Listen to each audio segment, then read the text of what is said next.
a senior Russian politician released a map showing almost all of Ukraine taken over by Putin's forces. The Russian press had declared Donald Trump's peace deal is dying a slow death as a key ally of Vladimir Putin mocked Western ceasefire plans by posting a map showing almost all of Ukraine occupied by Kremlin forces. The Moscow-based daily newspaper Moskovsky Komsomolets ran an editorial on current ceasefire negotiations, commenting that it believed the president's energy charge had gone flat and that it would soon become obvious even to Mr. Trump that any deal was in its death throes.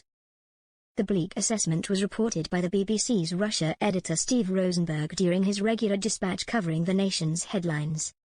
He added that the piece in the Moskovsky Komsomolets said, "The Trump factor was significant and strong enough to get Moscow and Kyiv to the negotiating table, but judging by the current picture, it feels like Trump's peace plan is dying a slow, but necessarily painful death."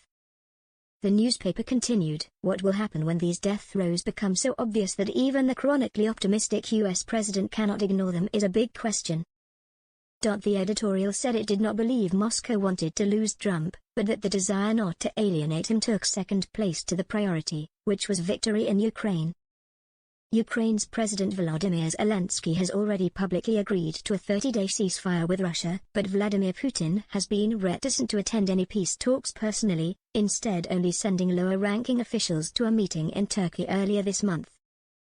Britain, France and a so-called coalition of around 30 nations have proposed a buffer zone in Ukraine between Russian and Ukrainian forces, potentially staffed by British and Western forces.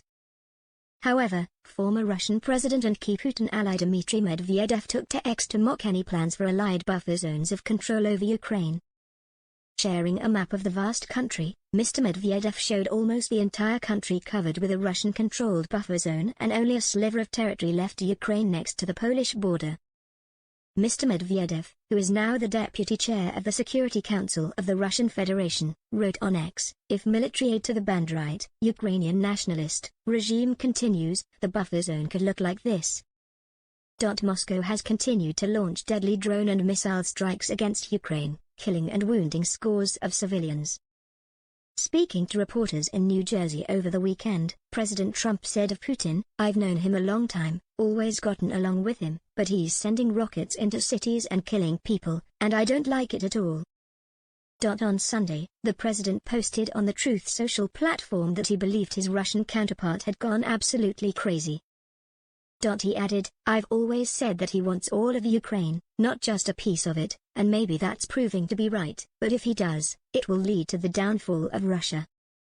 Britain, Europe and other key allies of Ukraine are preparing to enforce a raft of new sanctions on Russia, but so far the US administration said it will try to continue to broker peace talks or walk away if progress from the Kremlin is not forthcoming. Addressing President Trump's assertion that Putin had gone crazy, Kremlin spokesman Dmitry Peskov said it was a very important moment which is connected to an emotional overload of everyone involved. He added that Putin was making decisions necessary for the security of Russia.